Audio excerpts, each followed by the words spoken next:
All right, everyone, welcome. Welcome to the construction site for those of you in the room. For those of you watching the recording, apologies for the 2-minute delay. Subject of the week, classification, take 2.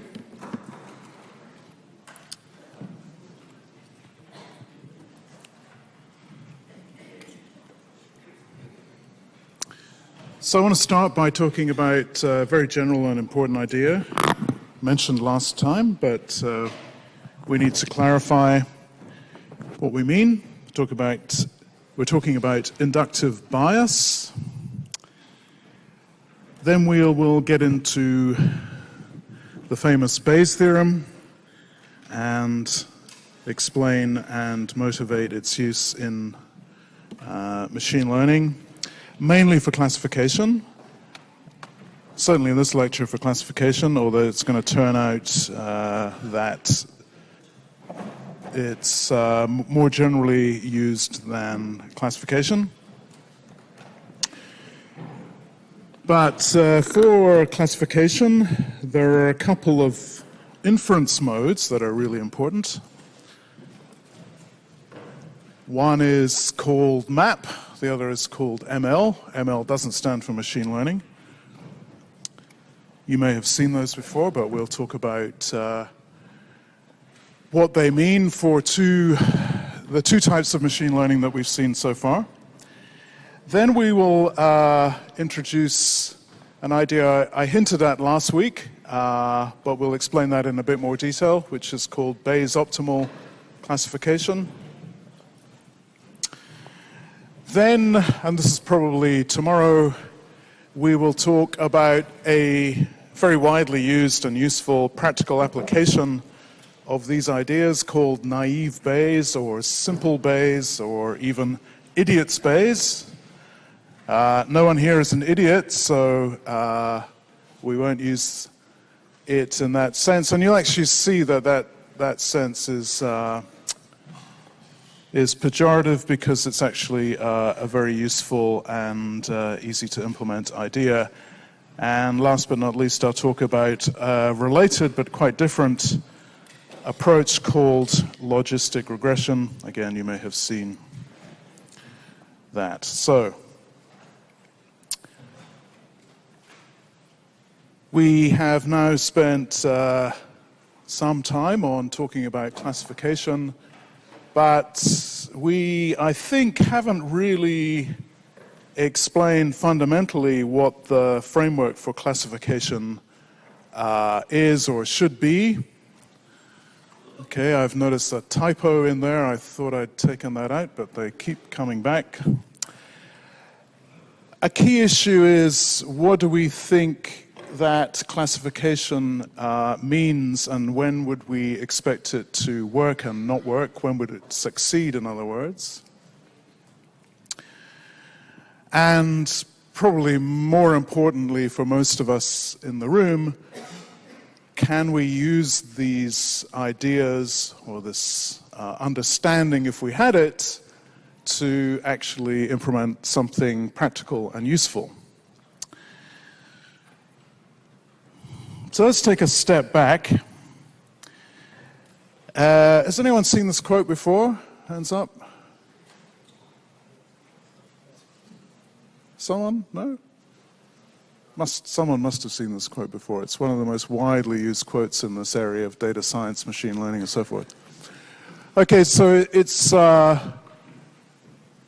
mainly attributed, it's attributed to these two authors. The first author is a very famous statistician, was a very famous statistician.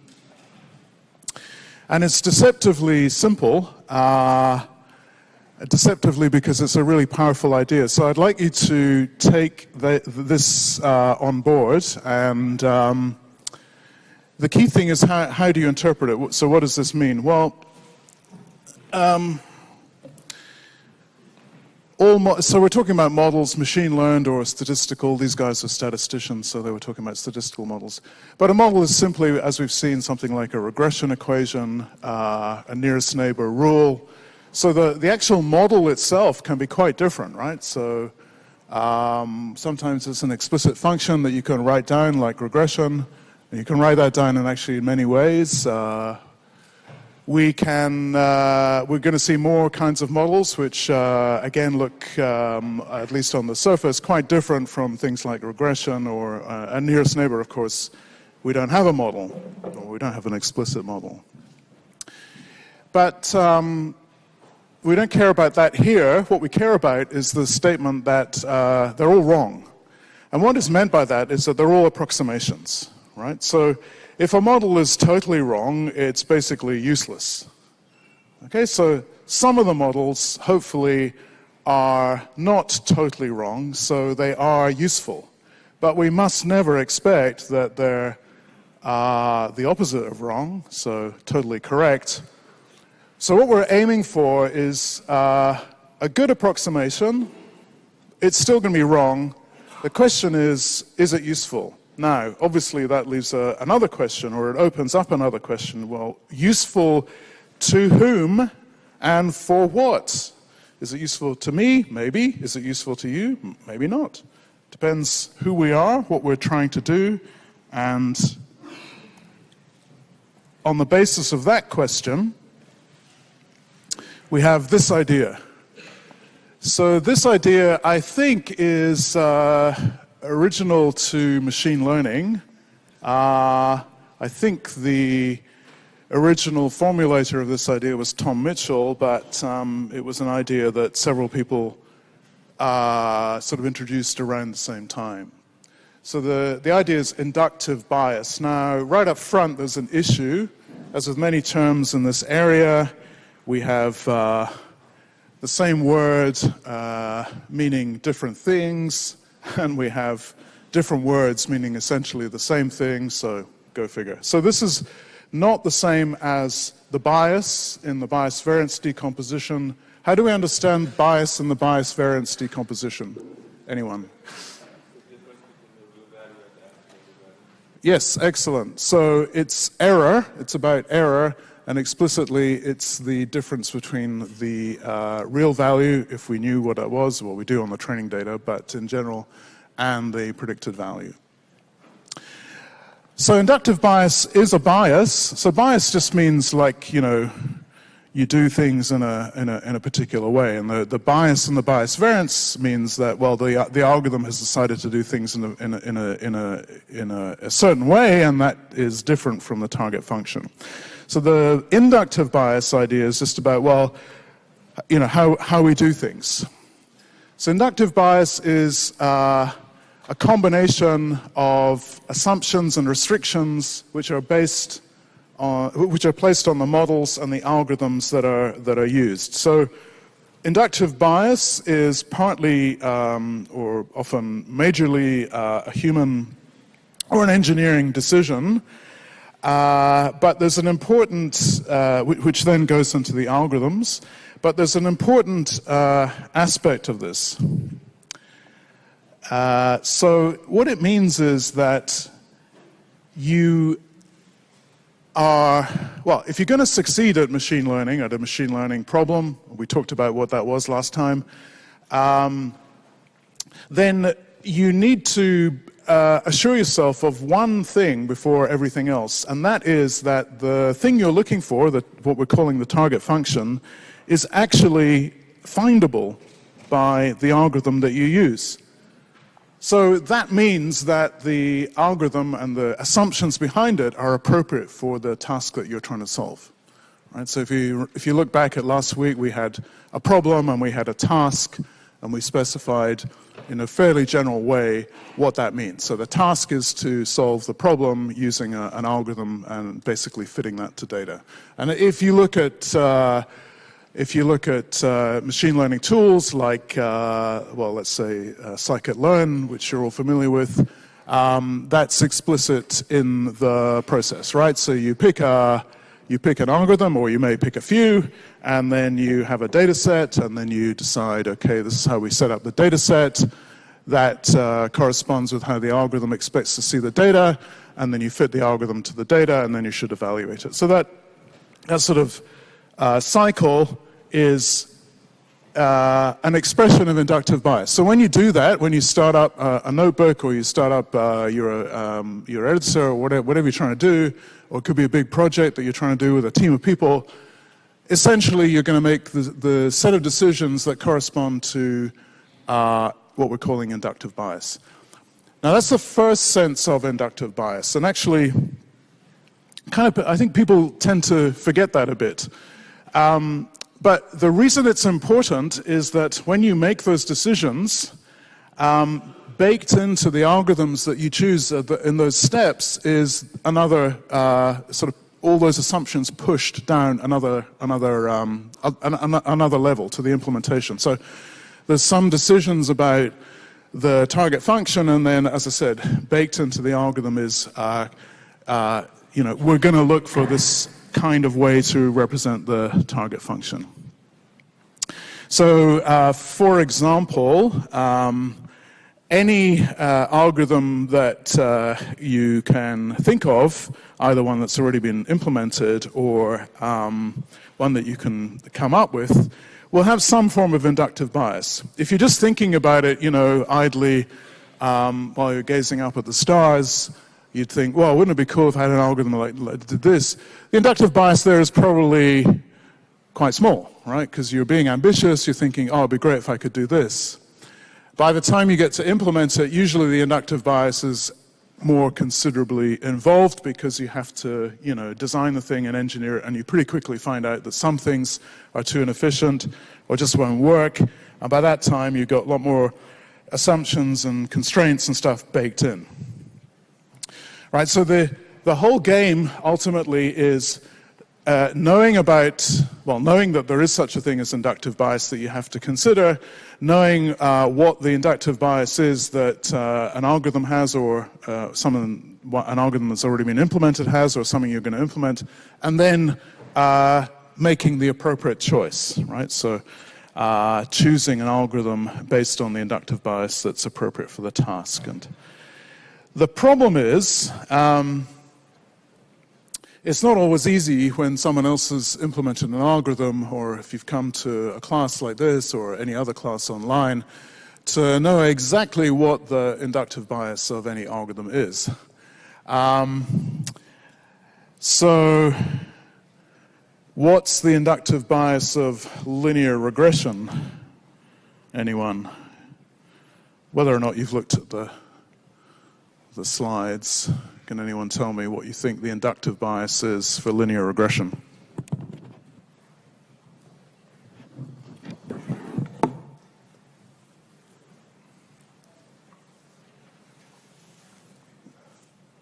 No?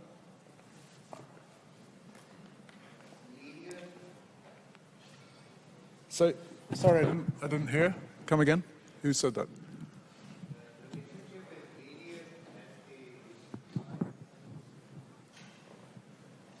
You just have to speak a bit louder. Sorry, I couldn't hear.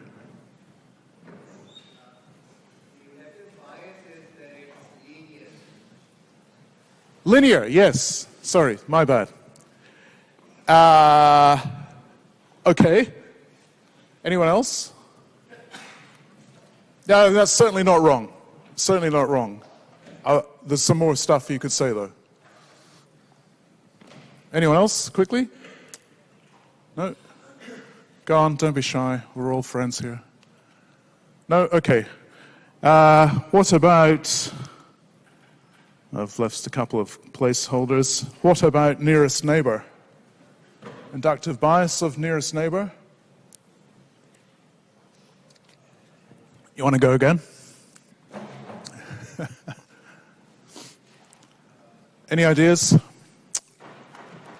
Is it linear in that sense? Yes, no, maybe? Could it be linear? I mean, we'll expand on his point about what we mean by linear in a second. No idea about what the inductive bias of nearest neighbor, not even KNN, just nearest neighbor in general. Yep. Excellent, excellent. So that was component, that's actually very true. So the answer was all the attributes or features when you're doing a nearest neighbor classification, at least the baseline version, are all considered to be equally important. In general, is that a good decision to make? Is that correct? That assumption. Is it correct? No, not always, right? Not always, right? Because I could try and screw up your data science project by giving you, 1,000 new attributes that are just totally white noise, totally random, right? And that could cause your nearest neighbor classifier problems. Anybody else offer on inductive bias? This is the kind of thing we need to be thinking about. Anything else? Nearest neighbor? All right, there's another couple of placeholders. So what I put down, and this is not an exclusive list, which is the first answer up at the back. Target function has a linear form, right? So I haven't, I've just used, I haven't specified whether these are vectors or scalar variables. So we have, in the easiest version, this is a single variable. We all know about that. Another component you could say of inductive bias is how the algorithm fits, right? So here's a form of the thing we want to fit. That's a strong assumption, actually. Maybe one of the strongest kinds of inductive bias we can have. But there's also how we should fit. So is mean squared error as the loss function, is that a good choice? Well, it's the sort of default choice, but and so probably it works quite well a lot of times, but it certainly may not be it's certainly not the only choice, and it may not be the best choice. Again, it depends on what you're trying to do, remember? So appropriate to the task is the issue. So nearest neighbor, so I put down this, mainly because I wanted to make a contrast. So nearest neighbor actually works quite well. So nearest neighbor linear regression, which we talked about, we called it local regression or locally weighted regression. That also has a linear constraint. So you're looking for, you don't fit a linear regression around the nearest neighbor, that's just one point, but you can look for points around the point that you're looking at, and then you can fit a linear model there. But if we just consider nearest neighbor, like the one nearest neighbor rule, and let's say we were thinking about classification rather than regression, although it can work for regression, one nice thing about nearest neighbor, as we talked about last time, is that it can actually fit arbitrarily complicated functions, but just locally, right? So because you just fit locally, you're just looking at a point or a region in the feature space where things can be fitted reasonably confidently, because we have this key idea about closeness. Okay, so the whole set of assumptions behind nearest neighbor, and this is why it was originally designed. Okay, so people were saying, well, if I know things about distributions of the data and the classes, given the data, then I can do sort of statistical modeling. And nearest neighbor was designed when you don't know that stuff, right? So it's a very simple method, but that's exactly what it was designed for. But what you do have is a strong inductive bias in terms of the distance function. And we talked about the distance function quite a lot last time.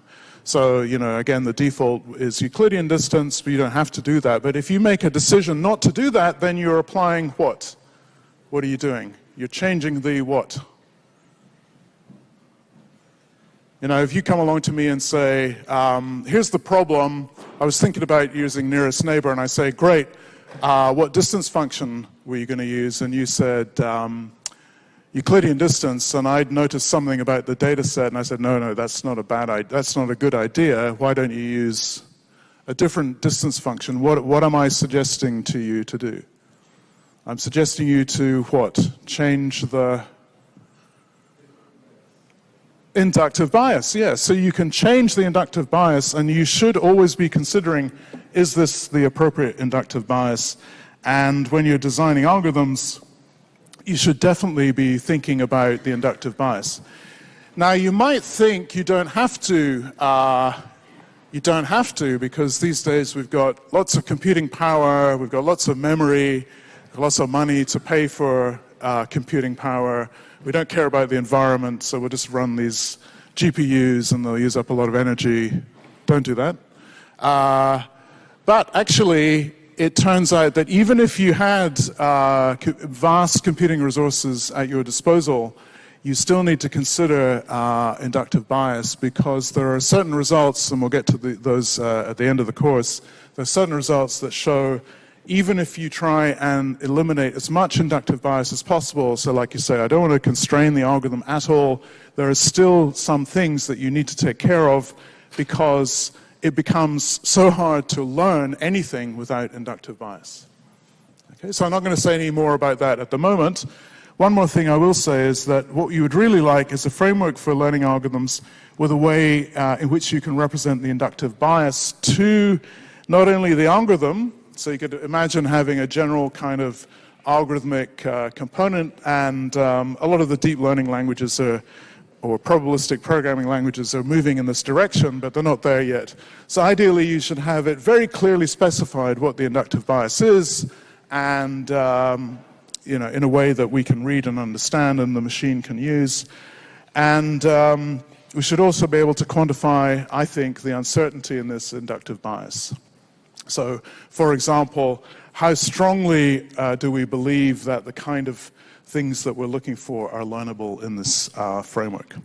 So I'm not going to say any more about inductive bias until probably, I'll mention it along the way for specific algorithms, but the general problem won't come back until we talk about algorithmic independent learning or theory. So any quick questions about this?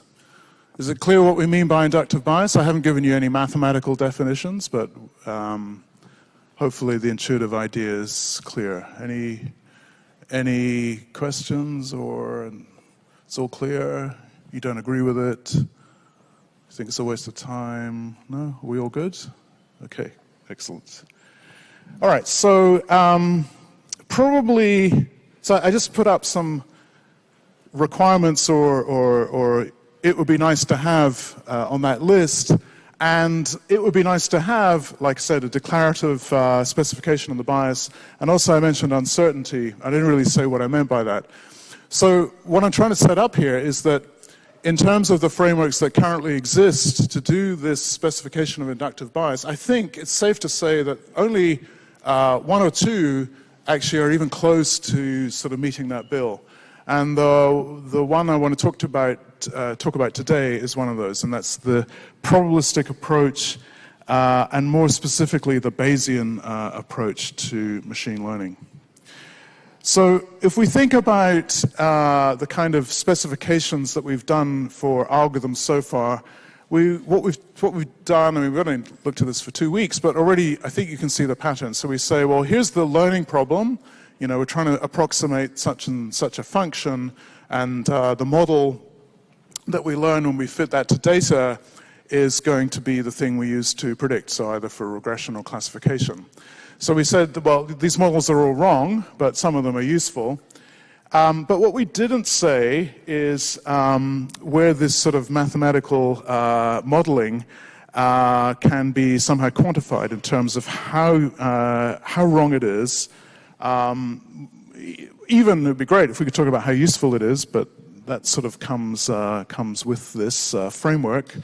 So the key thing is that, again, there's this mismatch between the nice mathematical specification you can write down and actually, in practice, what a fitted model on data is going to do. So let's try and go with the uncertainty idea and see where it takes us. So let's say we got a very simple data set. So we referred to this earlier. So we've got two features only. Let's say they're words in some sort of email or spam versus not spam text, some sort of short text. So the words can either appear or not appear. So what we're assuming here is that well, there are only 4 cases if we're just talking about appearance or non-appearance. So with neither of them appearing, we can make a rule, and this is a certain probability. And then with all of the other combinations, we can also make rules. Now, each of these rules is, so we could make these rules without probabilities, right? So we could just write down a rule that says, or learn a rule that says, predict spam if you see this feature and not the other feature, or predict ham if you see this feature or not the other feature. But in this case, we assume that we are or have been able to learn these. So we're talking about prediction and we're talking about probability. Okay, so we haven't seen, we're not showing any data, rather. I mean, you could actually view this as an entire data set here, but more likely what you've seen is all documents where these two are the true statement about that document, and then you've inferred that this is the probability of ham given these things here versus spam given these things, right? Or given their absence, actually, in this case, and so on and so forth. So in this case, it seems that maybe the both of these words are somehow predictive. But curiously, if you see them both together, that seems to be less predictive, which is a bit strange. Anyone think of a reason why that might be the case? Could that happen? Right, individually, so rows 2 and 3 seem to be pretty clearly predicting that if you see one word and not the other, it's likely to be in the spam class. But if you see both of them, it's actually less likely. Any offers as to why that might be the case? Yes? It might be really unlikely for those two words to actually occur together, so you have a large enough sample size to accurately estimate probabilities. Yep, exactly. Can you suggest a mechanism that might have caused that? Well, you use random sampling, right? Random sampling from? The probability of those two words both occurring together means it's small, you don't have a sample size. Yeah, okay, yeah, that's right. So it could be to do with the sample size. Another thing might be to do with the fact that there are somehow different, somehow different generating functions, right? So there could be some dude sitting generating spam about lotteries, and then some other dude generating spam about selling drugs, Viagra, right? And they actually both show up in your document class, but there are different ways of generating. So the occurrence of both of those things is they're both predictive by themselves. But what your point is, and I think it's the right point, is that seeing them together is less likely. I mean, there could be a weird thing where they get together or something, but if they're somehow independent, right? So seeing them together is actually less indicative, less likely. Does that make sense? Anyone confused by that? Okay, good. Yes, good answer, good work. So that what's actually going on here is that we are assuming a conditional probability distribution. Now, I think we had this in passing for regression. In fact, I know we did. It was formulated slightly differently. And there, of course, y is a continuous variable. So this setting, in fact, in this setting, in this lecture, we're going to be considering y is not a continuous variable. X, most of the time we'll consider it's also not a continuous variable, but we'll see some cases in which it could be a continuous variable. So so X in the previous case, the previous slide is the occurrence of the words. Okay, so the problem is if we have a class, and most of the time we're going to be looking at two-class problems, not always. So if we have a class, particularly a sort of positive class, we'll be saying, well, okay, what's the probability that the thing I'm trying to predict, the y variable, has one of the class values given the data from the x variables? So a simple thing that you can do, and we referred to this last week, is just apply this probabilistic kind of formulation, this probabilistic kind of rule, and threshold it and make the prediction. And you can move the threshold if you like. You can be more conservative or less conservative, or you can set the threshold analytically. But whatever way that you decide to solve that type of problem, like the first problem is just finding estimating the probabilities and then setting the threshold, what you end up with is a probabilistic formulation of classification, and usually that's called a decision rule. Decision rules can also be non-probabilistic, but in this probabilistic framework, we're talking about decision rule. And the reason why is that sometimes in this probabilistic setting, you don't want to do prediction necessarily, right? So here we're saying, oh, okay, the thing of interest is the class. That's because we're talking about classification. But this framework is actually more general than that.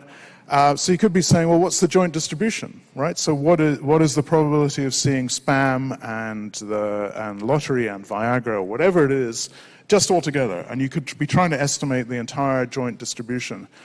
And that's a very important kind of task, but it's not the classification task. However, we'll see that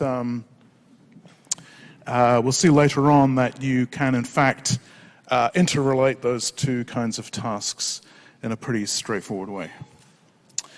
All right, so Bayesian machine learning, what is it? Well, it's, I think, along with many of the things I'm trying to present to you, or rather, along with the way, all the things I'm trying to present to you, I'm trying to present in this sense, that it's both a general idea, which is important and fundamental, but it also gives useful algorithms. So the main type of useful algorithms, I'll start with the useful algorithms. The main type of useful algorithm is called the naive Bayes classifier, and we'll talk about that in some detail. But it also generalizes to things called Bayesian networks. Bayesian networks are a very general idea, also known as, or they're a subclass of graphical models, which is a powerful idea where you take a graph, which gives you the structure of the model, and then you parameterize it with probability distributions, which gives you the ability to ask questions of the model. And some of those questions could be classification questions. And so the naive Bayes classification algorithm is a version of a Bayesian network or a graphical model learning. And the key idea in these is, if you're going to be Bayesian about machine learning, and this is nearly always the first thing that people who advocate the Bayesian approach say, is it allows you a way which is pretty transparent, like it fits this declarative requirement that I had up at the beginning about inductive bias, for prior knowledge. It's not the only way to do that, but it's probably the most widely used. So prior knowledge, what we mean by that is simply an idea about prior probabilities. And we combine the prior probabilities with the observed data to make the prediction. So that's the motivation that the Bayesians will give you. The question that people ask is, well, how do you get the prior probabilities? And we'll talk about that. The second reason for looking at Bayesian machine learning is that it gives you a useful conceptual framework. And in particular, it gives you, in some sense, a way of understanding the best possible classification that you can do. So there's this idea about a gold standard, and you can compare the gold standard, which is the Bayes optimal classification that we'll see, although in practice it's usually not possible to realize the gold standard because you don't know what the full distribution actually is, it can give you some useful methods or derive useful methods from it. And the other thing I want to say is that it gives you a way of understanding and looking into a phenomenon called Occam's razor, or a principle called Occam's razor, which is widely used, or at least it's not widely used in the sense that it's a kind of algorithm. It's widely used in the sense of people think about algorithms and they argue over whether, in fact, Occam's razor is correct or not in terms of these algorithms. And that's an argument that is still going on to this day. And interesting though it may be, we're not really going to have time to go into it. Okay, so Bayes' theorem, quickly. We're going to look at it in the classification sense. So Bayes' theorem is just a theorem of conditional probability. If you haven't seen it before, well, if you haven't seen it before, I'd be rather surprised, but if you haven't seen it before, you may not have seen it before in this setting. So in this setting, we have usually the thing that we want is on the left-hand side, and I'll explain that in a second. The components on the right-hand side are the prior probability. Now, by hypothesis here, I simply mean a possible model that you could fit to data. And what I mean by that is not just, it's a linear model, or it's a tree, or it's some such thing. What I mean by that is it is a space of usually parameters.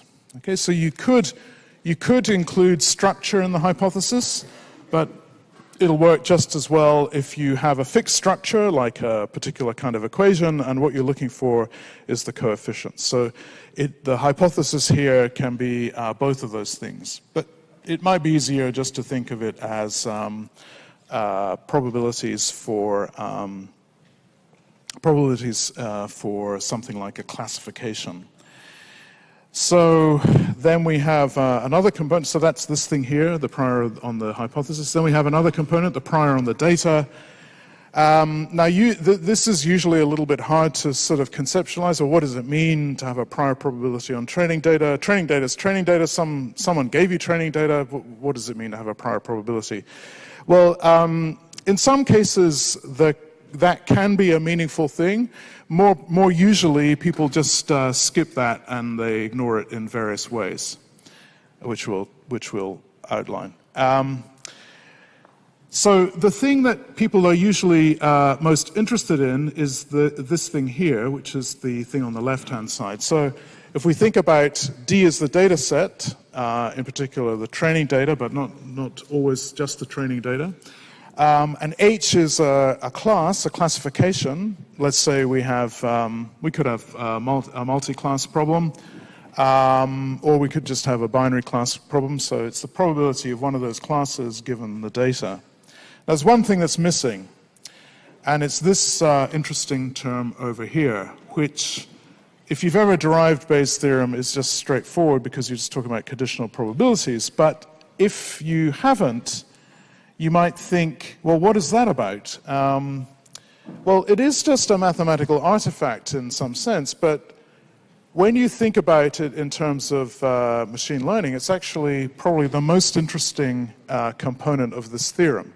It's usually called by the statistician's name the likelihood, but all it is simply is the probability of the data given the hypothesis. Now, normally, it's a bit weird to think about that because you don't actually, you're almost never going to know that, right? So not only don't you know the thing that you're trying to find out, which is the probability of the hypothesis given the data, you also don't know this, which is the probability of the data given the hypothesis. So now it seems that we've got a problem. We want this thing on the left, but it seems actually quite mysterious as to what any of these things on the right could be. Now, you might say to yourself, if I talk about the probability of the class, the hypothesis being the class, that's okay, but the probability of the, let's say it was a bunch of parameters in the model, that might be more difficult to see. The probability of the data, we already said that was quite mysterious. But let me ask you, are we all sort of, does anyone have any idea about, if you've done this before, you will know, but does anyone have any idea about the likelihood? how would we even start with the likelihood? Where would that come from?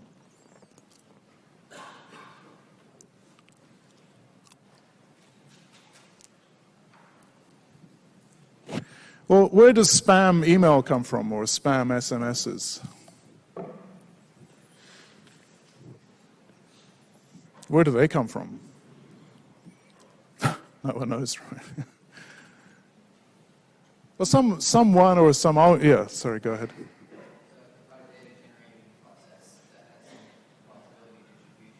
Right, exactly. Yeah, exactly. So if you've already been exposed to this, you know about things like data generating processes. But the more, which is the answer here, and that is the correct technical term. And from that you can you derive the likelihood, or it's almost immediate. But you have to, the point I'm trying to get to is that you have to either know or be told or assume that this is actually how the data is being generated. Okay, so this is this thing here, the likelihood, or the data generating process. So given the class, what's the probability of seeing any data that I could possibly have to learn from? But that's part of what? If you make that assumption, what's that part of? What were we just talking about? Making an assumption about the data generating process is part of what? Inductive bias. Excellent. Yes. So even here, which we're saying is this kind of general formulation for the machine learning problem, we haven't showed you any algorithms yet, this is part of the inductive bias. And how you make these assumptions is going to critically affect the success in learning, but also even how you go about the problem. Now, you might be saying, well, I don't care about that. I'm just going to use some algorithm. But remember what we said before. As soon as you use an algorithm, right, choose, sklearn or KNIME or TensorFlow or PyTorch or whatever you like, as soon as you use that software or any component of that software, you are making assumptions, and those assumptions are part of the inductive bias because they're baked into the way those algorithms work. So that means you'll be able to do some things and not other things, right? Which will be great for some problems, but not other problems. Okay, so you're never going to get away from this. It's going to keep coming up and smacking you in the head. So you might as well, be aware of that before you go much further. Any questions about that? Is that all obvious to you, or was that not obvious? Was it really obvious? No? Have we learned something about that? Maybe? Okay, good. Is anyone not sure about what we've just been talking about? So it's very important that we all are clear. It's not a really complicated idea. There's no deep maths here, but it's important that we're all clear. So if there's any confusion, don't let me go ahead. No, we're all clear? Yes? I'll give some examples later. Yeah, examples are coming up. Yeah, definitely. I'll give some examples. Okay. Yeah, in fact, the rest of the lecture, I think it's basically examples. There's a couple more things, but it's basically examples. Okay. So, classification. So the Bayesian setting for learning is just an application. It's just a reformulation of Bayes' theorem in terms of what we have, the hypothesis and the data. So particularly for classification, usually what we want is the most probable hypothesis given the training data. We haven't said what the form of the hypothesis is. It could be a class, could be a bunch of parameters. It doesn't really matter at this stage. So the maximum, the most probable hypothesis, so this P here, and I haven't said whether this is a density or a mass function or whatever, the most probable H given D is called the map hypothesis. It's the maximum a posteriori hypothesis, H map. So Maximum is just finding the one with the highest probability. A posteriori just means after seeing the data. Okay, so here is the probability of the hypothesis, P of H. Again, we haven't said what the hypothesis is. Could be a bunch of parameters, could be a class, scalar value. Whatever that is, here's already a probability, right? So what we're really doing is saying, well, if I saw some data, what would be my probability? And then we can look at all of these, and we can say, well, after seeing the data, what's the most probable one? And that's the H-map. Okay, now there's one other thing we can do. So we can say, well, let's assume we have a finite set, or we've got a way of choosing hypotheses in some way. So H-map, we can just rewrite this like this. So H-map is the maximizing the probability of the hypothesis given the data. And then, so that's this thing here. So then if we just substitute this thing in here, H-map must be the hypothesis that maximizes this for a given data. Now, we can see that we're just maximizing over hypotheses. Okay, so the data here is fixed. Okay, so this is dependent on the hypothesis. This is also dependent on the hypothesis, but this is not dependent on the hypothesis. We just assume there's some data. So we can actually remove that from consideration for H-map. So we don't have to worry so much about this troublesome question of, well, what does the probability of the data mean in the usual sense? So we have one, see, usually we just have a training set, and so the probability of that is a little bit hard to both conceptualize and also obtain. It's not easy how we would see it, how we would get it. Okay, so H-map has this, this particular setting here. But then we can reason a bit further and we can say, well, you know, this question about the prior on the hypothesis, I'm not sure about that. You know, that's a bit weird. Where does that come from? I don't even know how I would get that. In fact, it's often not that difficult to either obtain a prior or estimate it. You may disagree with that in terms of how good an estimate it is, but it may be possible to do something. So then you can say, well, if I don't think I can do that, or I don't trust that process, then I can just remove that. And then if I remove that, I don't have the prior on this, and then this reduces to the probability of the data given the hypothesis, maximize over all the possible values I can obtain for the hypothesis, and then I have something which is usually referred to as the maximum likelihood hypothesis. So we have mentioned this before in passing, but in the Bayesian setting, the maximum likelihood hypothesis is just a special case, if you like, of the Bayesian setting for machine learning.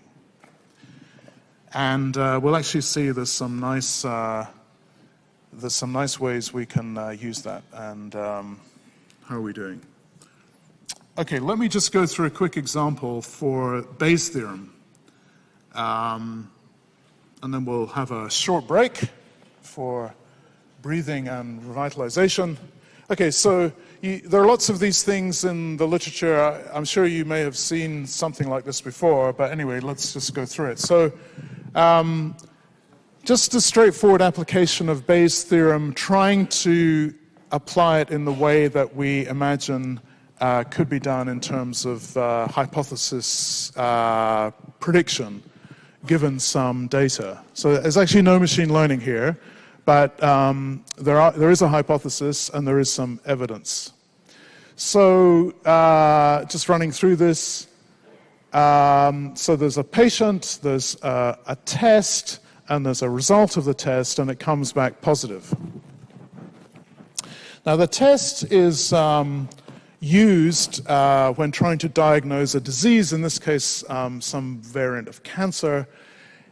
And we know some things. So we know that the test is a correct positive in 98% of the cases where the disease is actually present. Okay, so this is a correct diagnostic test. In other words, if the test says positive and the disease is the thing you're looking for, cancer, the probability of that is 0.98. If the disease is not there, and you get a correct negative case, that's true with probability 0.97, or 97% of the cases. Now, oh yes, and one more thing. The probability of the disease in the population from which you would be sampling is 0.8 of a percent. Okay, so when you read these sort of natural language descriptions, they can be a little bit confusing. So let's try and turn it into a something quantitative. So we had, remember, if we're looking at HMAP, we had basically to do two things. Well, what are the two things if we're looking for HMAP? What are the two things we have to do? Remember? What? Prior on the hypothesis and likelihood. Okay, two things. So here's the hypothesis is two-class. Does the patient have the disease? Probability of cancer, probability of not cancer. So class 1 is cancer, class 2 is not cancer. So we need a prior on the hypothesis. And then the likelihood is, so the data is positive or negative on the test. And then the likelihood is for each combination of the hypothesis, the disease being present or absent, and the test being positive or negative, we have to have a probability. So since everything is Boolean, binary, two choices, we fill in the values that we have, and then we can get the other values because they're now determined. So we were told that the prior on the hypothesis was this, and so we can get that because that is just the remainder. Sorry, not the remainder, that's just the 1 minus this. Then we have the probability of, when the patient has the test, of getting a positive result, which was this. And then we have the probability of, when the patient does not have the disease, of getting a negative test, which is this. And then the other two we also get by subtracting from 1. Any questions about this? You all clear? So how do we determine whether the patient has cancer or not? How do we do that? How could we do that, given what we've set up? Anyone? How could we do it? How could we answer the question?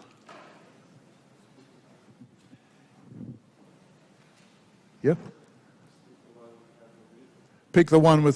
Pick the one. Yes. The answer is pick the class with the higher probability. And we already know how to do that. What's that called? What's it called? Bayes classifier, yeah, but it's got a particular name. That maximum probability class is called the... Not the maximum likelihood. We could do maximum likelihood. Okay, good point. Why don't we do maximum likelihood? We could do it in this case. Why don't we have to do maximum likelihood here? What have we got? What other information have we got that you don't use in maximum likelihood? The prior, yeah. So we've been told a prior, right? So if you're told a prior and you've got no reason to believe it's not correct or a good estimate of the prior, then you should use it for reasons that we'll see. If we didn't have a prior, then you would use maximum likelihood. Okay, so what we're doing is, if we're not doing maximum likelihood, then what are we doing? Well, there's only two that we showed you. If it's not maximum likelihood, it's what? MAP, thank you. It's the HMAP thing. So we find the MAP hypothesis.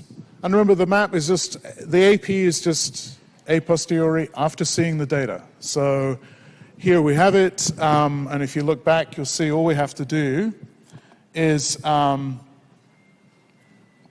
here was everything, and then we have, so the map is, well, hang on, let me just go back to the map.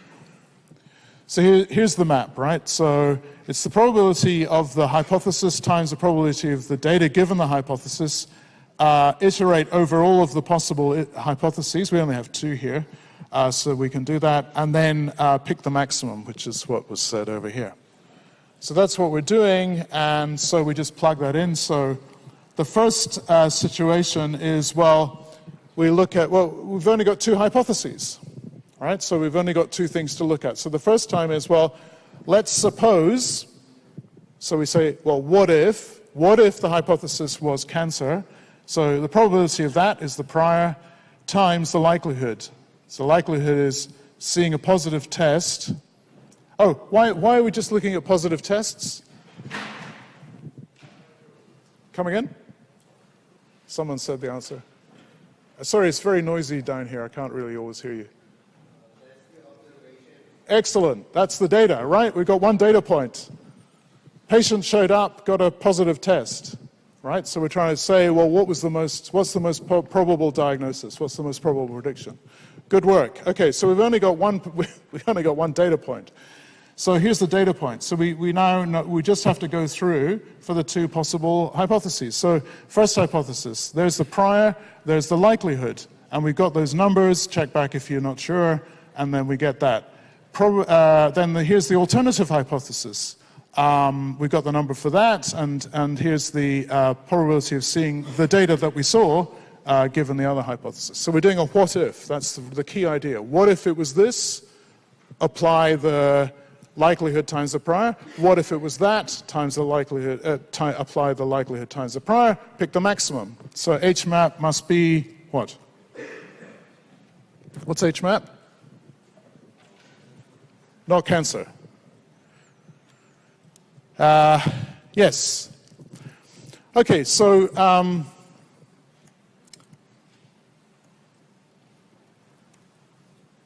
all right. Let's actually take a quick break, and we'll come back, and I'll make a quick couple of observations about this. So we'll take like 3 minutes, because I'm sure you need it. Get up, stretch your legs, walk around, talk to your neighbor, and we'll resume in 3 minutes for those of people watching on the recording.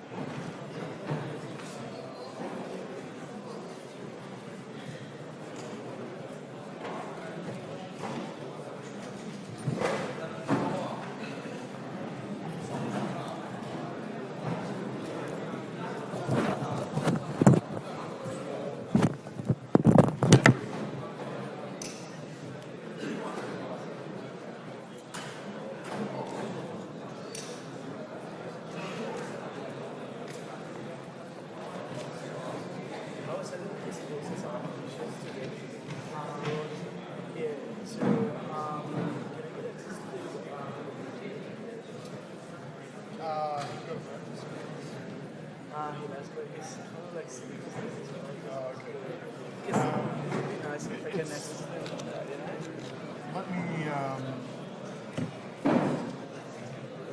you want to write down your student number?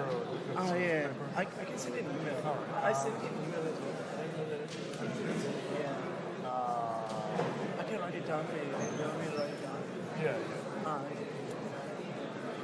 I'm not totally sure if there's a way of doing that. Did you actually apply? What are you, a PhD student? No, I'm a master's student. I think there is a way of doing it, but let's put your name just here. There is a way of doing it. You have to go via the. Are you in the engineering faculty? Yeah, engineering. Did you try asking of the student office? I'll probably ask them. Yeah. I can ask them. Yeah. I don't know how it works. I'm not sure how it works either. Okay, because the professor who added me as unofficial student told me I need to ask the convener. Are you the... I am a convener. It just means I'm not sure how it works, to be honest. I think someone else asked me, and maybe they emailed me. I think the way it happens is that you need to talk to the student office, and they will probably say email me. Why don't you do that first? Because I'm interested in the... Just say you want to audit, Yeah. and they'll say, well, I have to email me, and then you email me and say, talk to you. So I think what they have to do is add me. I'll also talk to them. Yeah. What's So I'm already added to the can you write your website. name as well? Yeah. Oh, hang on, you're in the web CMS. Yeah, I'm in WebCMS, but I don't have access to the... Oh, the Moodle. yeah. Yeah, no, we'll have to. I think go through students. I get it. Yeah, I see, I understand. Sorry. So how did you get access to web CMS? the officer, I think Dr. Tony Shepherd added me as an unofficial student to this one. Oh, did he? Because I asked for a prerequisite why, and he said because I want to articulate my my subjects with master's degree, I can't actually do it because I've already done the prerequisites in my undergraduate. But he said I can't transfer. And he was actually only 12 years old when he said it. I need to go back. Can I? Is it the one question? Yeah. Because I need to go back quickly. So I'm just a little bit confused about the search tab because why we just delay the Okay. Because if we're maximizing over H, D is unaffected. Okay, so D will be constant. So it's P of D. No, it is important in a sense, which I'll talk about in a minute. But for the purposes of computing this, you will get the same answer even if you don't care about D. So you can just get rid of D because it's not involved in the maximization. Because D is the same every time. just a little confused. I noticed that we our calculates to answers and choose a maximum one. Yeah, that's right. So we just choose a positive. We choose cancer here either way. Okay, so these are the two alternative hypotheses, cancer versus not cancer, and we have one data point. Okay, so we just need to look at each of the hypotheses, and then the probability of the data given the hypothesis, and that's all we have to do, right? Because there's only one data point, we don't have to consider it.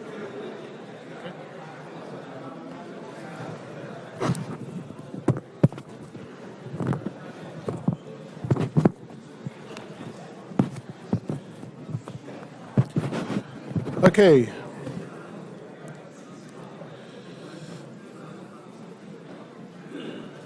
All right, so in that particular example, we only had two hypotheses and we had one piece of evidence or data and we got H-map. So notice that we didn't care about the probability of the data. And now you might be thinking, well, you know, why is that? Because it seemed when I first looked at it that well, let's look at these numbers again quickly. So the probability of the test being positive, given that you have cancer, is 98%, and the probability of it being negative when it's not cancer is 97%. So you think, wow, this is a pretty good test, right? It seems like a pretty good test, doesn't it? Yeah. So why did and we got a positive on it, so why is it not cancer? All right, so it's pretty, looks like a pretty good test. If you get a positive, you'd think, okay, that's pretty strong evidence. But it actually turns out that the most probable hypothesis is that you don't have the disease. Why is that? Anyone? Thank you. I should be giving out prizes. You'd win a few. Yes, exactly, because of the prior. Remember, the prior of having a disease is thankfully very low. Okay, and we always multiply through by the prior. Now, this is where the prior becomes important. If we didn't know the prior, or we didn't have a prior, then we'd be doing maximum likelihood, and the result would be different. But since we do have a prior, it's going to have quite a strong effect. Okay, so you can see here. So it reduces the 0.98 of the evidence given the hypothesis that it's a positive for the disease. Sorry, I've got to be careful with the wording. Given the evidence of a positive test, okay.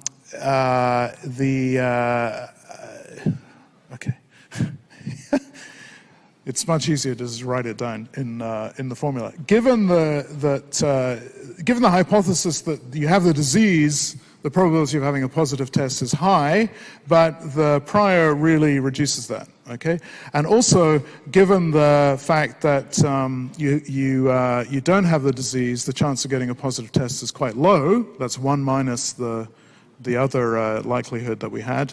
But we multiply that by 1 minus the prior, because the prior of not having a disease is very high. So on both sides of this assessment, the prior really has a massive effect. Okay, and this is really important when you're doing Bayesian work. When the prior is most important, and I'll show you some more examples, is when you have very little data, which is the case here, right? We've only got one data point. All right, so there's one data point, but in medicine, actually, this is not uncommon. Luckily, in machine learning, it's not very common. So the prior is most important when you have small data. When you have big data, usually, but not always, the prior has much less importance. Okay, any final? Oh, and one more thing. Yes, even though the conclusion is that the patient doesn't have the disease, once we've seen the evidence of a positive test result, then this elevates the posterior probability of the hypothesis. Now, this is a very important aspect of the Bayesian approach to machine learning, which is that it's incremental, right? So at any point, if you're judging the probability of a hypothesis, if you've seen no data, then you just got the prior. If you've seen some data, then it's the prior times the likelihood of the data given that hypothesis. And then you can continue to adjust that posterior, which is a probability on the hypothesis. So the more data you get, it's all of the same form, right? That's the key thing. The form of the prediction is the same before you saw the data as after the data. So you can just add more data and update the probabilities and keep going like that. So unlike many other kinds of algorithms, it's not like a one-time thing. You can keep doing it, and actually some people point out that Bayesian approaches are really all about just updating these posteriors. All right. So you might be wondering about the probability, right? So we didn't actually derive a probability. Why not? Well, it's important to note that the H-map is not a probability, it's a hypothesis. So H-map is about the most probable hypothesis. But we got a number, but it's not a probability. Why not? Why is it not a probability? That number that we computed for H-map. It might look like it should be a probability, but why is it not a probability? Come again? They don't add up to 1, but what did we drop that caused the computation not to be? Sorry? Yeah, the prior of the data, exactly. So this is a probability, right? This thing here is a probability. It's well formed. You're just taking the definition of conditional probability, doing a rearrangement, and this thing here is a proper probability. What we did here was we said, well, what's the H-map? What's the most probable hypothesis? And we computed this thing here, but then we said, oh, well, look, because we're just looking for the computation over H, and D doesn't change, we can actually drop it and get the same result. That was a lie. It's not the same result. It's the same hypothesis, right? But it's actually not the same result because it's not a probability. So we needed to get a probability, we need to put this back in. So you might be wondering, well, we said that was a bit hard to understand. Where does that come from? Well, to put it back in, what we can do is called what we can do is this process here, which is called marginalizing or getting the marginal likelihood. So just to be clear, all we're saying is, well, if we're looking at all of the, if we're looking for a particular hypothesis at getting the probability, what we need to do is get a denominator. So P of D can be obtained by going through all of these things in the numerator, right, and just multiplying them through and adding them up. So to see that, you say, well, you know, if there were two classes, they would have to add up to the probability of the data. So for the first class, multiply through, the second class, which is H, multiply through, and then we get the correct P of D in the data, in the denominator, and then they sum to, the posteriors will be correct, they'll sum to 1, and that will be a probability. So that's what we're saying, sum for all the values, all the possible values of the numerator. Now, the reason why that's okay is, well, because we are making another assumption, which is the hypotheses are mutually exclusive, then we can do this summing up. This is called the marginal, obtaining the marginal likelihood, or it's just called marginalizing, and we get the prior probability of the data. So this is just a general thing you can do. You can marginalize to actually get any probability, assuming that they're discrete and mutually exclusive. If they're continuous valued, then you have to do an integration, but we won't get into that. If you're not familiar with some of the basis behind this probability manipulation, which I'm sure you pretty much all are, but just to remind you, some of the rules that we've been using are these. Well, we actually haven't used the product rule yet. We just used the sum rule, or a version of the sum rule, which is that when these are mutually exclusive, well, here's the actual theorem. When they're mutually exclusive, you can do this marginalization. Okay, so it basically means if you look at all of the combinations and multiply through and sum over those, then you will get the marginal probability. If you're not sure about that, there are many resources online and elsewhere you can look at. And if you were wondering about conditional probability, again, I'm sure no one here worries about that, but if you were, here is the definition that we're using. And with this and the sum rule, you can, well, here's the conjunction rule. With these two, you can get Bayes' theorem. And if you haven't ever done that, it's worth doing. It'll take you 5 minutes. Okay, so we've actually developed an important idea. So the idea is that we can maximize probability of, we can find the maximum, most probable hypothesis. And then the question naturally arises, well, would that be a useful thing to do for machine learning? So if you said, well, yes, that would be a good idea, then you could do the following. You could simply take Bayes' theorem, and for any hypothesis in your set that you were considering, apply Bayes' theorem and just do an H-map, which is this. So all you need in that case is the stuff that we had before, the prior on the hypotheses, the likelihood, and the probability of the data, and we've seen how to get all of these. Well, if we have a prior and we have this likelihood, we've seen how to get all of these. So that is a form of learning. Now,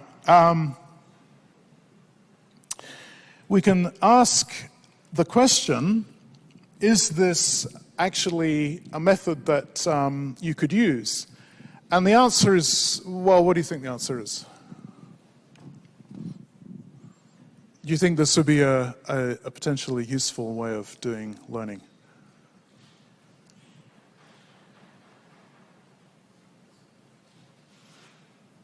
What do you reckon? Brute force. Well, you know, sometimes there's a saying in computer science, you know, if in doubt, use brute force. Right? So it could be a way, but what do you think?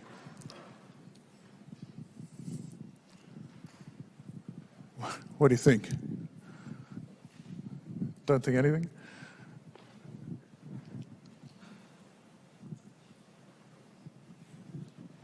Bayes learning.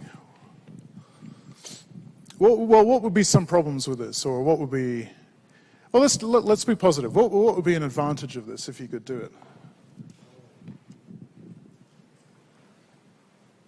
What's that? No?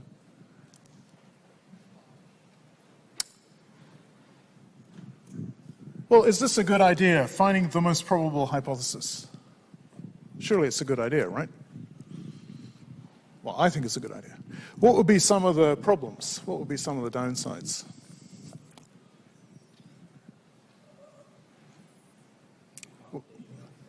Computationally expensive. Yeah, why?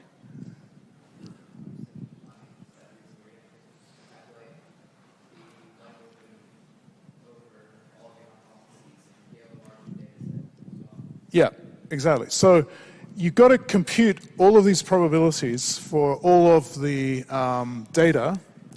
And if the data set is large, then that could be quite expensive. Another thing which may not be obvious, but is related to that, is this thing here, right? So not only do we have to, if we want to actually estimate the probability, compute the H-map for every value, but if we wanted to get the probability, so we'd get the most probable hypothesis, but remember we said that quantifying the uncertainty would be something that we would like. Then you'd have to compute the marginalization, which is this denominator. And then, you know, you have to go through all of those each time. And in fact, usually when algorithms do try and do a Bayesian, do implement a Bayesian learning method, one of the biggest bottlenecks is computing this, this denominator.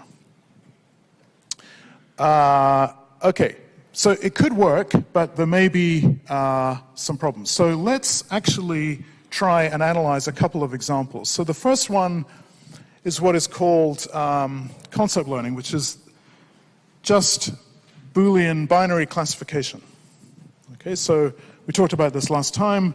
So concept learning is we have an instance space. These are just the feature vectors.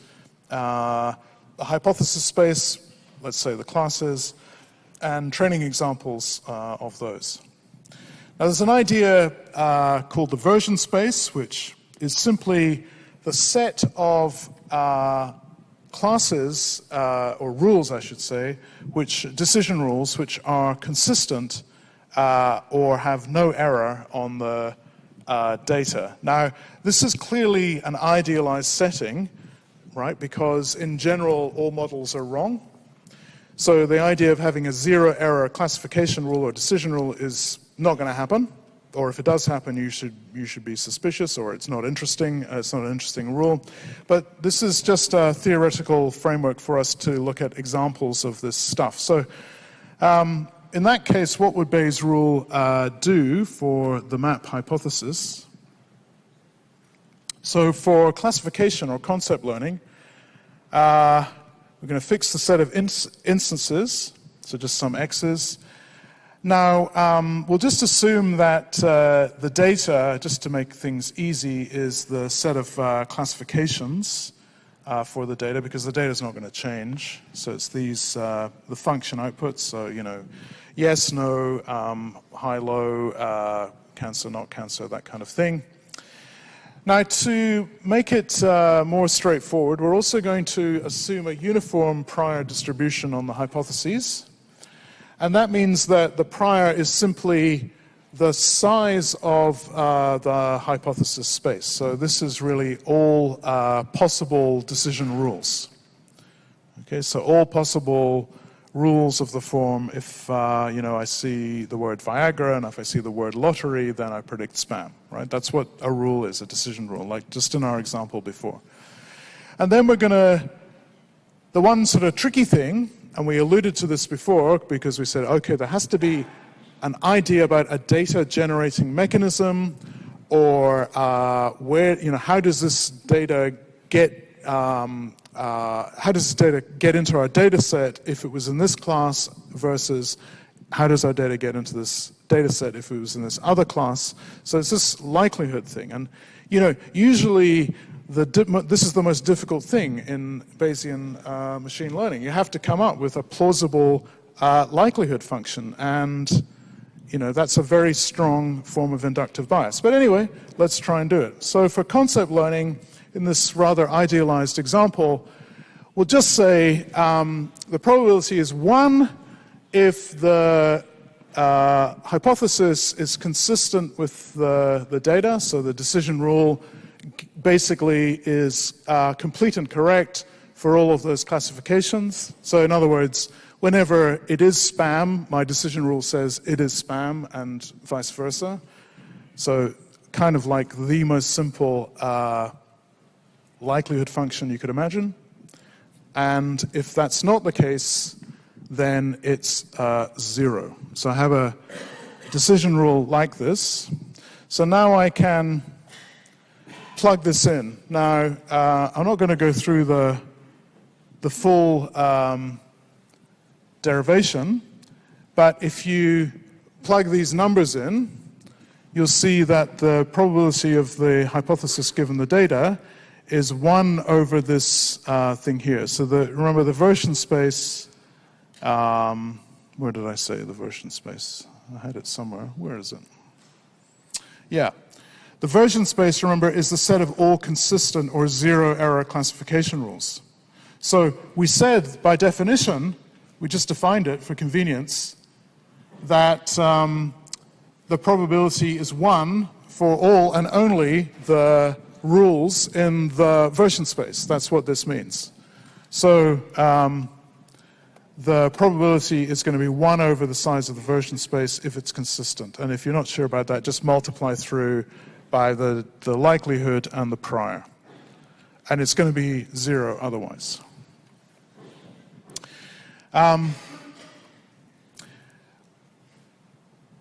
Which is this thing here. So if you're not sure about that, just check that out. So to get the data, the probability of the data, again, I'm not going to go through this as well, but I've just derived it for you there. So what I really wanted to show you is this. Okay, so what's going on here, and this is very, very kind of schematic. I have sort of 3 settings. In the first one, I haven't seen any data at all, right? So the only thing I can say about what I believe the best prediction to be is the prior, the probability of the prior probability of the hypothesis or the classification rule. Now then, all hypotheses are, in this setting, we just assumed uniform probability. They're all equiprobable. Now, once I start seeing data, and we've made it a hard cut, right? We said, well, the probability is 0 if it doesn't predict everything correctly. Okay? Usually you wouldn't use such a crisp division. It's either 1 probability, the likelihood is 1 if it's a consistent hypothesis with all the data. Otherwise, it's 0. So there's only, after you've seen some data, D1, there's only some hypotheses out of the possible set of rules that are consistent with the data. So that means that their probability is bunched together like this. So notice something. What we've done is we've eliminated some hypotheses, and the total probability stays the same, so the ones that are still in the game, the ones that are still predicting correctly for all of the data that we've seen so far, have their probabilities shared between them, right? And the priors are all the same, and the likelihoods are the same if they're consistent, so it just looks like that little blob. But the key point is that by showing data, we have increased the posterior for some of the hypotheses and eliminated or reduced the posterior for the rest. And then all that happens in Bayesianism is that you continue to do that. And eventually you'd have one of two things. So you'd end up with a small set of hypotheses that are consistent with all the data or no hypotheses. Okay, because, well, actually, can anyone tell me? Can I turn that into a question? Can anyone tell me why it could it happen that I end up with no hypotheses that are consistent with the data in this setting, the one that we've outlined?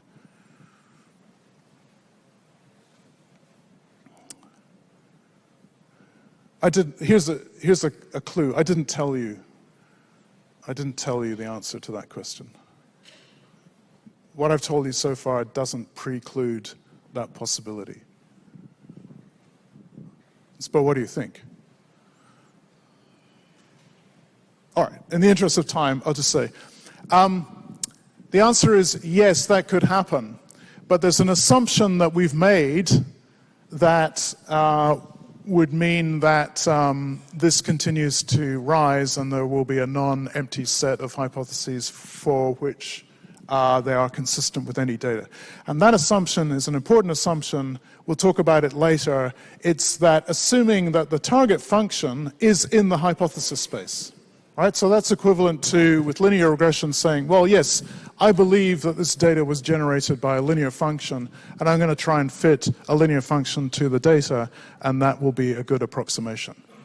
Right? So, but if you could not make that assumption, or you made the assumption and it was incorrect, then it could turn out, in this case, that you have the empty set of hypotheses. So nothing actually ends up being consistent with the data. So you might object and say, well, being consistent with all of the data is a really strong assumption. You wouldn't make that in practice, and that's also a valid objection. You would not usually make that assumption in practice. You would allow for you would allow the likelihood function to give you some non-zero probability for a hypothesis that wasn't 100% correct. Okay, so these are the assumptions. I won't go over them. We've basically mentioned. The summary, the bottom line is that this algorithm, this Bayesian algorithm, it's like pure Bayesian algorithm for a very simple classification with no noise, is going to give you the map hypothesis. But we didn't actually use probabilities in the algorithm. That's the key point. So there seems to be something going on with algorithms that we already know about or can think about. And I'll show you another example. Okay, so here's the setting. It's obviously regression. Well, I'm going to tell you it's obviously regression. It is regression. So we're now going to say, what about a map? Well, actually, we're going to say an ML, maximum likelihood hypothesis, because we're not going to use a prior. So the question is, so if you're doing something like regression, the question is, well, how does that fit in the Bayesian framework?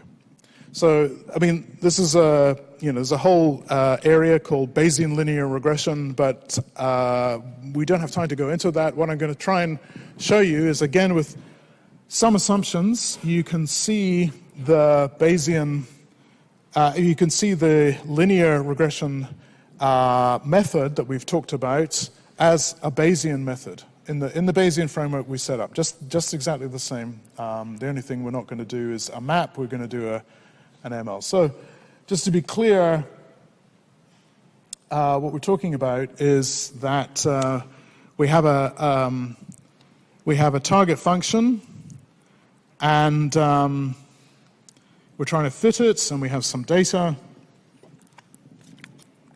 And the data are not exactly on the line of best fit, as we would expect.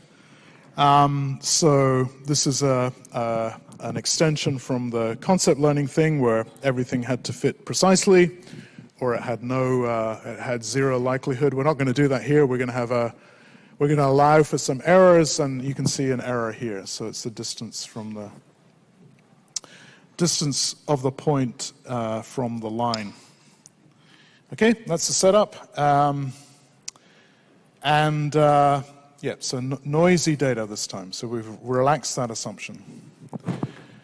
But otherwise the setup is very, very similar. So how are we doing for time? Okay. A little bit behind, but not too far behind. So does this keep going?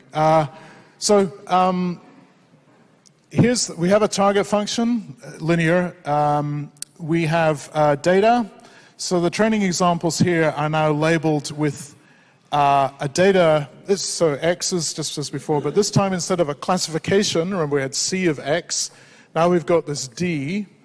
So what is D? So D is a value, and here's where we make the key. Here's the first step of the key assumption. So remember, we said that the hard thing in the Bayesian framework is always the likelihood function, right? You're saying, what if there was this function that generated the data that I'm seeing in my data set? Okay, so you say, oh, okay, well, it's really a function, f, but it's been corrupted with some noise, right? So that's this E. So the value that I'm seeing, the D in my data set, is the value of the function, the true function, the data generating mechanism, corrupted by some noise. So to make this work, we need a likelihood, remember, we have to say what if. To make this work, we have to make a further assumption, and this is the further assumption. We say that the error is a noise variable, a random variable, drawn independently for each of the data points according to a Gaussian distribution, normal distribution with zero mean. Have we seen this thing before? Have we seen anything like this before? Lecture 1? Lecture 1? Go back and have a look. We had a Gaussian independent, identically distributed and independently drawn, IID data, same assumption.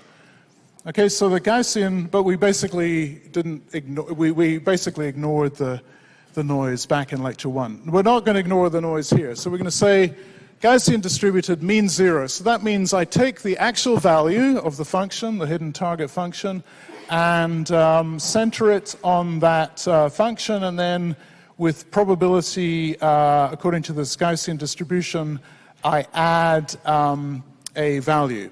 Now remember, the Gaussian is symmetric, so this could be above or below. So E could be positive or negative, could be above or below the mean, right? It's zero-centered, so if it's on the left of the Gaussian, it's going to be negative. So you take it away from the value. If it's on the right of the Gaussian, it's going to be positive, so you add it to the value, right? That's all that we're saying, mean 0. And every data point has the same Gaussian.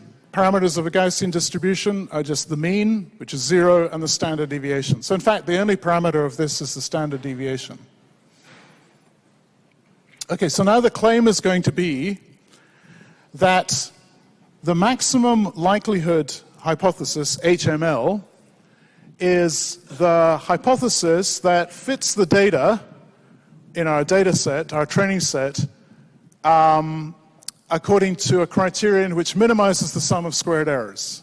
And have we seen this before?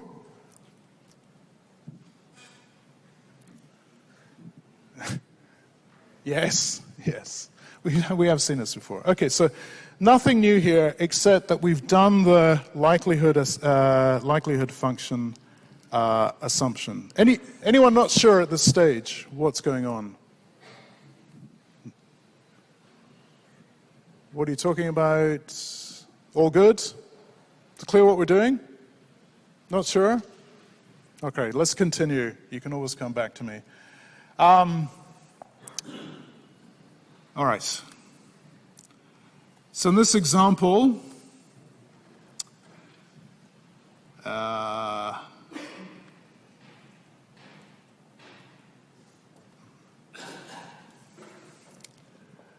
okay, so let's go through. So HML, the definition is this. It's just over any over all of the hypothesis that we could have, find the maximum probability for this thing, data given, the hypothesis, which we call the likelihood. You have to be a bit careful, by the way. Technically, likelihood is a function. It's not a probability, but we're just going to say probability of the data given the hypothesis is referred to as the likelihood, and we'll leave it at that without getting into technical issues. So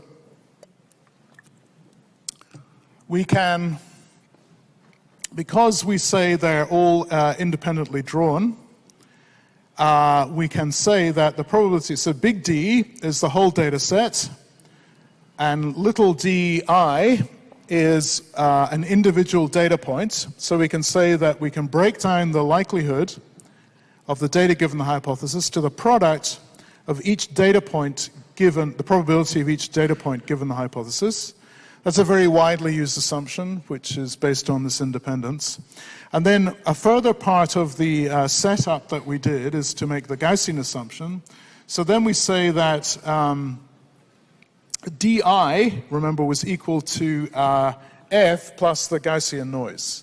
So this thing here is just a representation of the Gaussian, or it is a definition of the Gaussian, with this parameter sigma, which is the standard deviation. Remember, we said that's the only parameter. And so what we're doing here is we're saying that each probability, or the probability of the data given the hypothesis, is we're assuming as if h equals f, right? For some, f of x equals h of x, xi, hxi, okay? So maximum likelihood is we're just assuming that the data generating function gave us the data according to this, this Gaussian distribution. So this is just really about the noise, that Gaussian. Okay, so we have this expression, and let's try and simplify it. So we can take the natural log, and by some manipulation, so this is going to essentially go away, and by taking the argmax, we can, hang on, where's the, yes, okay, so this is a negative, so if we want to, we're taking the max, so if we want to maximize the negative, we can minimize the positive. So at this point, we get the argmin of the data minus the hypothesized line, the function that we are fitting, and at that point, we look at this, and what do we see? Right, so what's D? What's D? DI? Anyone? Data point, thank you. Well, it's the classification, right? Sorry, not the classification, the function output. Corrupted by noise. Yeah, that's the data, right? And what's this? What's this? H? What's our H? Well, if we're doing regression, what do we have? Someone said it, but I can't hear. Y hat. Thank you. Exactly. So what have we got here? What have we got?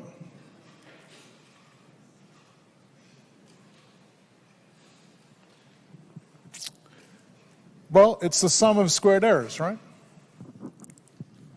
So, yeah, okay, let me just take a minute. So we'll go back to, we have m data points, and this is what we were trying to establish.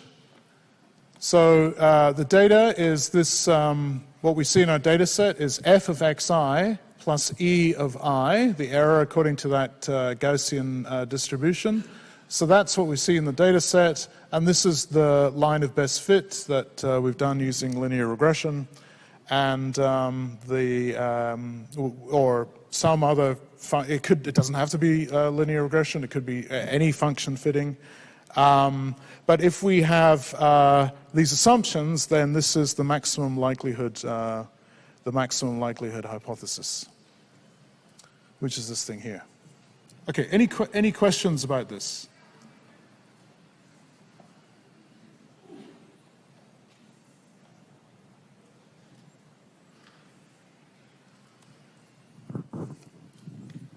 Are you all good? Okay, so what we've done is for a simple classification setting and a simple function fitting setting, we've shown that we can have the Bayesian solution in both cases. The only difference was in the classification case, we made a very simple assumption on the prior. We could have actually done something similar in the regression case, but we didn't, and so we ended up with a maximum likelihood solution. So we got those two approaches, but they're straight out of the Bayesian setup that we had. Okay, nothing else was introduced. Only assumptions about the form of the likelihood in each case, and for the classification, we had an assumption about the prior. But that's the most basic kind of assumption. It's just a uniform distribution. Okay, so what we've shown is that just by applying the Bayesian approach, we can see how algorithms can produce the Bayesian solutions, even though that's all about the setting, right? So just by making the correct assumptions, we have said something about how these algorithms work. So that relates to our discussion about the inductive bias and how to maybe quantify that. So just we have less than 10 minutes. So I just want to quickly wrap up with a comment, which is this slide, and another sort of example. And then next time, we're basically into the application. So the Bayesian framework is extremely general. So because we're talking about classification, we have focused mainly on what we call discriminative models. And that's been true for all of the stuff we've looked at so far. So we're looking at some y, which is a function value in the case of a regression, or a class in the case of classification. And we have a feature set, and we're interested in the probability of that output thing, the y, the class of the function value, given the input thing, the x. And that can be extremely useful, as we've just seen. We can get maximum likelihood or maximum a posteriori hypotheses, which is great. But there's a whole other area in machine learning very, very useful to look at, mainly focused, but not exclusively, on unsupervised approaches. These are called generative models. And the really nice thing about generative models, you probably heard about generative models in deep learning, but the really nice thing about generative models is that they take this idea of, what if the data generating mechanism was this, and they make that the core of the learning approach. So the generative models idea is that you just have a joint distribution. So we're calling it y and x. We're calling y the target, but actually you don't even have to discriminate a target. You could simply say, I have a bunch of stuff I want to model, and what I want is the joint probability distribution. Now, the really good thing about the joint probability distribution is once you've got it, you can do all kinds of cool things. And the best example of that is probabilistic graphical models, things like Bayes nets, where you can do all kinds of things like causal reasoning, which machine learning in general is difficult to use for. The bad thing about, or the more difficult thing, is that you have to generate the entire joint distribution. And there's sort of a slogan in machine learning is, don't learn what you don't have to, which is, if you only are trying to predict a class, then probably just concentrate on learning this. However, if you can learn this, then you can do prediction as well, because if you have the full joint, you can do all kinds of things. So you can do prediction. You could also do y given x. and that could be important for you. And that sort of clarifies that. Because we're short of time, I'm just going to skip ahead. Now, here's an example that assumes a distribution that I haven't talked about. So very quickly, I know this is a wall of text. You can read it offline. Very quickly, I want to finish today by emphasizing this incremental nature of the whole Bayesian thing, which is as follows. So if you're looking at spam emails, let's say you looked at a bunch of emails and you assume a distribution, and then you can make predictions using a decision rule. Now, if you made, in this case, a distribution called the beta distribution over theta, the key point is that at any point you can plug in your estimate of theta into a decision rule, just like I showed you at the beginning, and you make predictions on it. But as you get more data, you can get potentially a better and better decision rule by updating your estimates of these probabilities. So don't worry too much about the details here. What I want to show you is this. So this is a very simple setting. So emails are coming in. You see an email. You plug in your theta estimate as into the decision rule. So here's essentially the rule for theta. You don't have to worry about that. But basically, you know, if I see two emails, one is spam and the other not, then I can plug that estimate in, and then that's a sort of very very flat distribution on the probability of theta. The more data I get, so if I start seeing more and more positive emails, then what these curves are showing is the probability distribution on spam, the spam class, as opposed to the not spam class.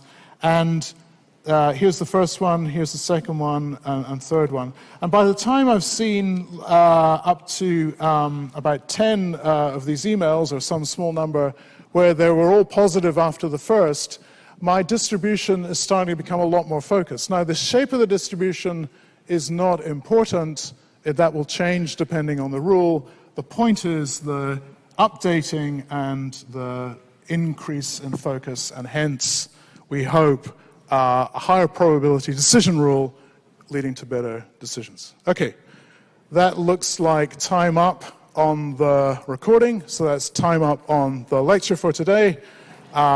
See you tomorrow, and we'll put this into more direct practice.